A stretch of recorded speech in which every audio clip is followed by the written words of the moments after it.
Hey everyone, hope you all had a good holiday, Saturnalia or whatever it is.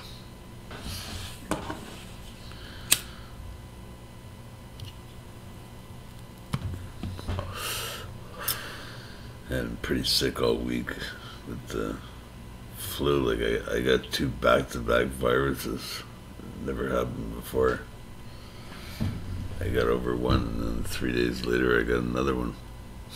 Don't worry, you won't catch anything. I'm pretty much over it.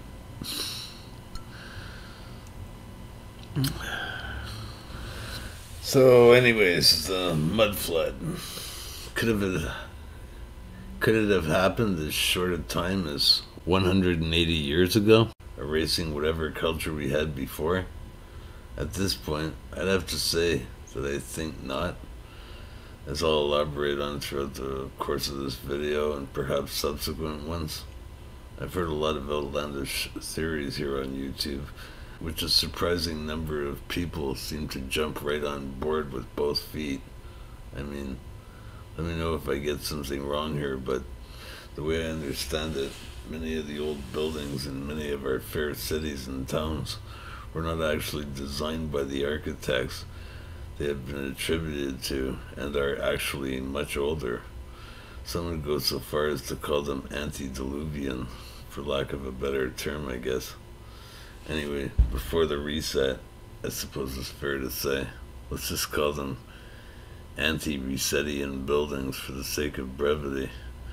If that's true, then we really are on a movie set, where all the world's a stage with our puppet masters over the hills and far away somewhere beyond the fourth wall, directing our every destiny.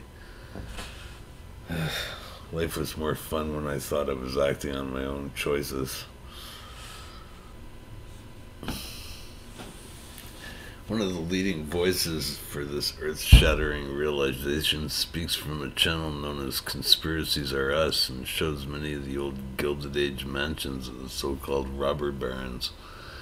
And to be fair, I have to say how strange it is that so many of these edifices are built one floor dug out beneath the level of the street, and this, to a lot of observers, indicates mud flood. But I'm not so sure. I mean, at the risk of playing the devil's advocate here, knowing how these robber barons, or mucksters as I like to call them, operate or think, that is, when they're designing these ornate palaces, everything they display on the building has a meaning right down to the foundation, which is often curiously set lower than the ground level. Now, I'm not trying to dispel Conspiracies Are Us's views here, but I wonder, could there be a more level-headed reason for sinking a palace below the level of a given landscape? I mean, we're talking about elite mucksters here who like to think of themselves as a cut above the everyday common poke. Kind of like modern kings who are often above the law and even wield enough power to sway the government on national policies and even war. So of course their palaces are going to reflect this unscrupulous hubris right down to the foundation. Now let me think. Who else would build their castles below the level of the land? Oh yeah, real kings of old, who would often dig out a moat around their fortress and fill it with water, so if the enemy wanted to invade, there would be only one point of entry, through a heavily fortified drawbridge. Not saying that this is the sole reason for the sunken mansions this channel is discussing, but the symbolic regency of this curious trait came to mind, and so as he was talking, and so I felt it worth putting forth an alternate reason. Presently, this is sheer speculation on my part, so some further investigation will have to be done in order to reach any conclusions. That is to say, if that is even possible. For now, however, I'm going to leave off from Conspiracies Are Us and get back to him at a later time, because a lot of his observations are interesting and indeed worth pondering further. And it's like we're in a movie, and we were like placed here like kind of Lord of the Flies, with Or an old Star Trek episode when the powers that shouldn't be back in the 1840s wiped out a bygone civilization, leaving most of their vanquished and deserted cities intact. So in order to replenish them with a more pliable populace, namely children. I mean, could you think of a better way to reset a whole world more in keeping with our current power structure? The mucksters that should not be? I think it makes a great Star Trek episode, but trying to fit it into our warped and distorted history is quite another matter. They wiped out the former population and replenished all these cities with children. And then they said about like erasing our history and stuff. And I know there's a lot to that. That they've really messed up our chronology.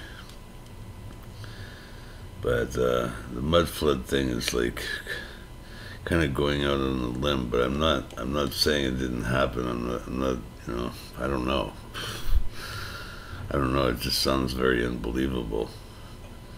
But like I said, that's what the flat Earth sounded like to me, and how I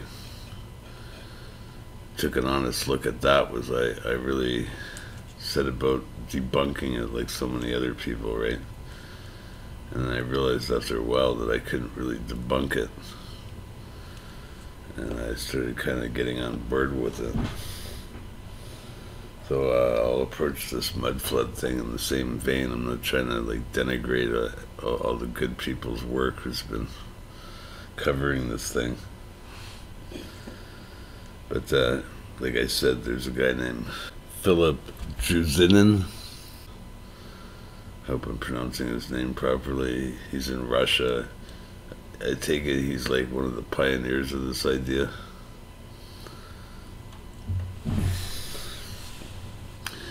And he's got one video up there like called where are all the missing people? You know, because like many of the photos from 1860,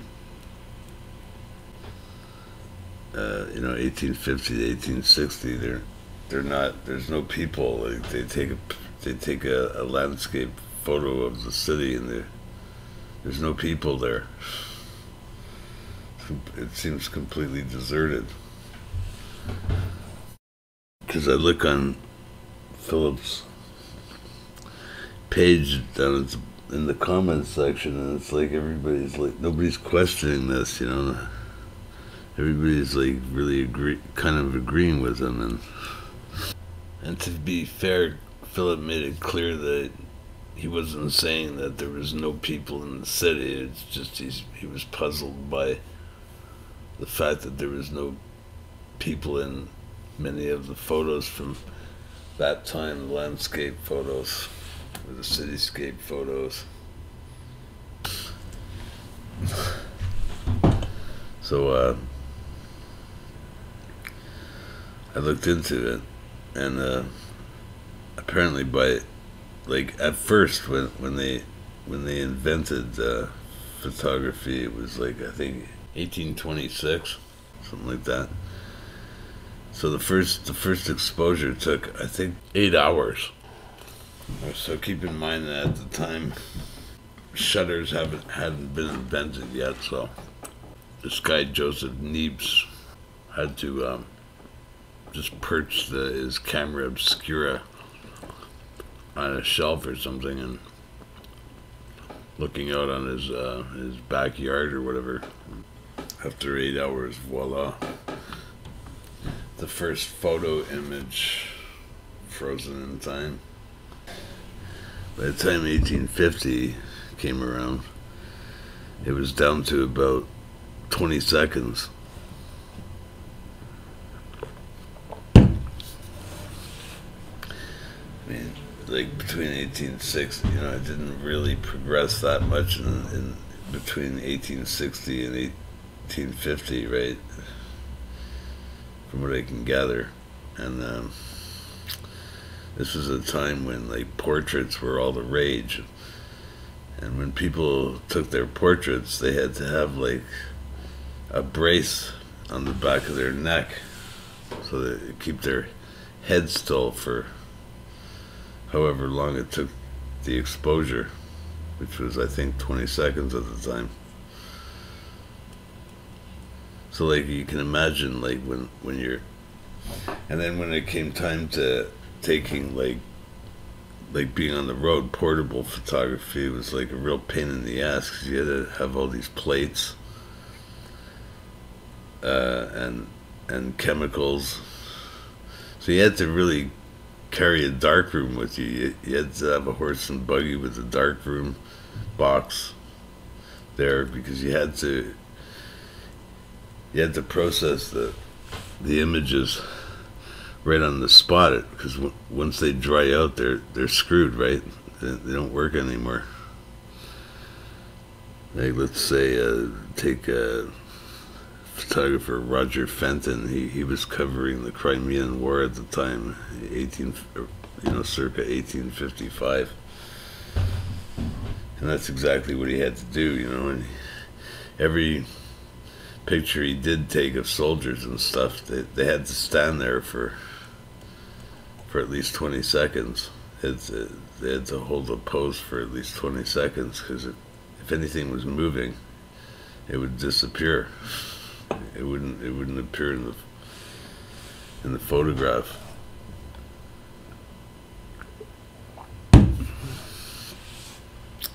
So I think that's like the thing about these deserted cities in the 1860s. I even saw some videos of the Civil War and stuff, how that was as well, They had to do pretty much the same thing. So like, yeah, the exposure times were so slow that you couldn't really capture moving subjects. So that's why, like in a lot of the landscape videos of the landscape photos of cities and towns, there's no birds, there's no dogs, there's no people. So it really gives you a surreal atmosphere. Sometimes they would catch people, but they were standing still,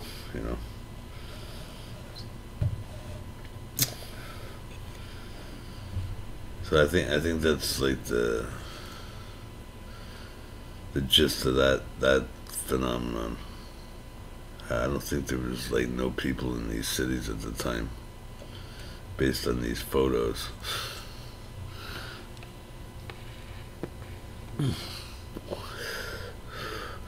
I know they can screw with our history and stuff, but 150 years is a little bit close, too close for comfort, and it's kind of giving the elites a hell of a lot of credit.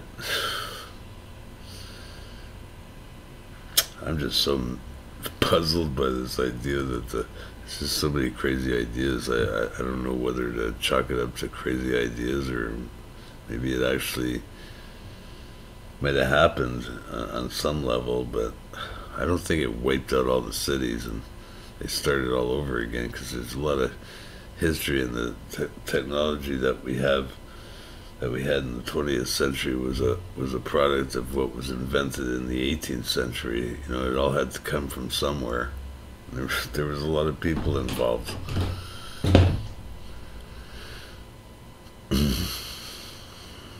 Philip does a lot of really fascinating videos covering like all these buildings that seem like inundated up to as far as the second floor.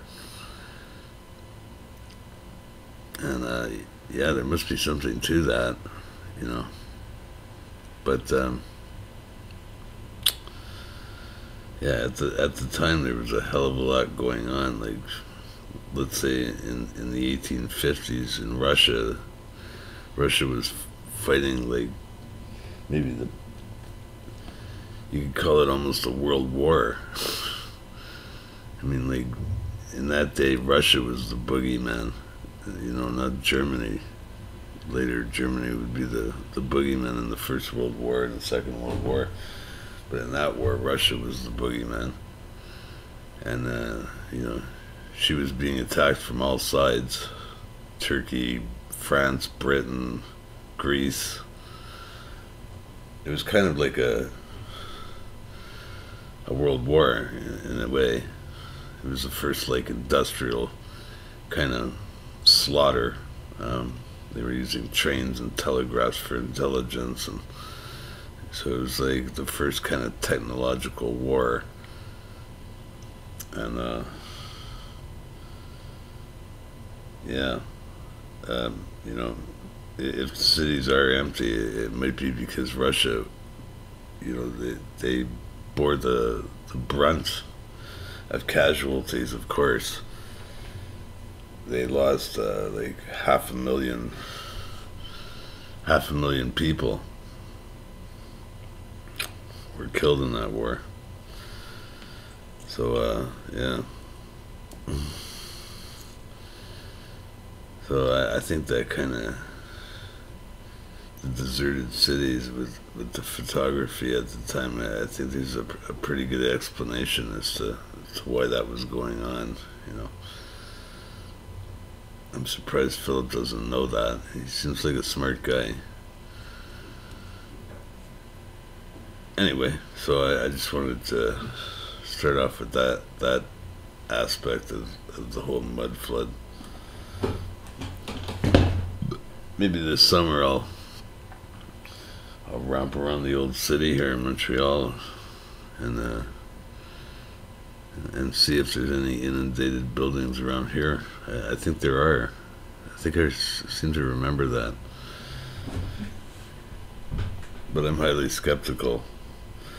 In a lot of the cities, they say these mud floods happen. There's no mountains around. Usually, like for a mud flood, you need some kind of higher ground to landslide, right? I mean, the mud has to come from somewhere. Philip, in another video, he showed like old sketches of it actually raining mud.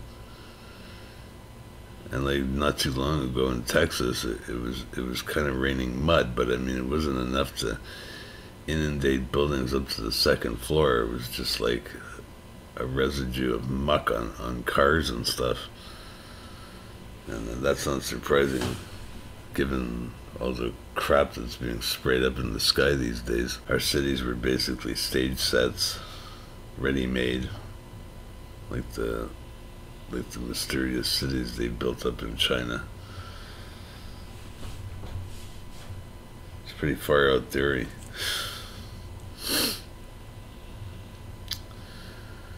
Anyway, so that's the photography aspect, the phenomenon of the missing people. I'll be back soon to look at another aspect of this mud flood. See you guys later.